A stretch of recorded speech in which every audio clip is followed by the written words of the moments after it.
माझा इम्पॅक्टची तिसरी बातमी आहे अकोल्यातून। अकोला जिल्ह्यातल्या अकोटमध्ये युरिया वाटपातील प्रशासनाच्या बेजबाबदार कारभाराची दखल अखेर प्रशासनाला घ्यावी लागली आहे। आज सकाळपासून एबीपी माझानं अकोटमधील शेतकऱ्यांच्या अडचणी सातत्यानं महाराष्ट्रासमोर मांडल्यानंतर प्रशासन खडबडून जागं झालंय। कृषी केंद्रावर तातडीनं कृषी अधिकाऱ्यांना पाठवण्यात आले। त्यांच्या उपस्थितीत शेतकऱ्यांना कुपन वाटपाची प्रक्रिया सुरू करण्यात आली आहे। युरिया मिळवण्यासाठी अनेक शेतकऱ्यांना कृषी केंद्राबाहेर रात्रभर जागून थांबावं लागलं होतं। या संपूर्ण घडामोडीनंतर आता प्रशासनानं परिस्थिती नियंत्रणात आणण्याचा प्रयत्न सुरू केलाय।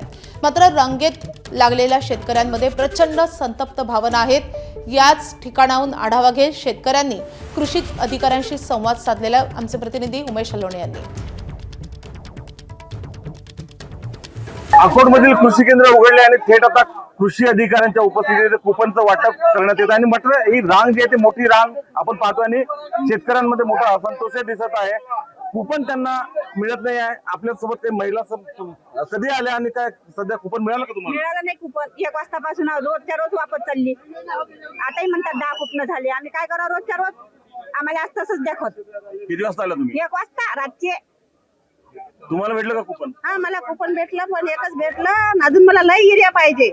मी 3 वाजतापासून येणार इथं। काय इथं नियोजन कसं केलेलं आहे? आपण प्रत्येक शेतकरी 5 बॅग वाटप करतोय। आपल्या ज्या युरियाच्या रेक आहे ते येत आहेत। उद्या 818 मेट्रिक टन आपल्या अकोट तालुक्यामध्ये येत आहे।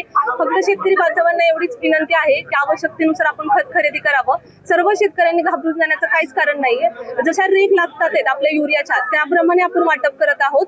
आज युरिया आला आहे उद्या सुद्धा आरसीएफ कंपनीचा युरिया आपल्या अकोट तालुक्यामध्ये येत आहे। जवळपास 818 मेट्रिक टन युरिया आपल्या अकोट तालुक्यामध्ये येत आहे। शहरी भागामध्ये खेडेगावामध्ये सगळीकडे आपण उद्या युरिया देतोय। त्यामुळे शेतकरी बांधवांना एवढीच विनंती आहे की घाबरून जायचं काही कारण नाहीये। जसे रेक येतील तसं आपण युरियाचं वाटप करणार आहोत। पुरेसा युरिया मिळणार आहे मात्र शेतकऱ्यांनी पॅनिक होऊ नये।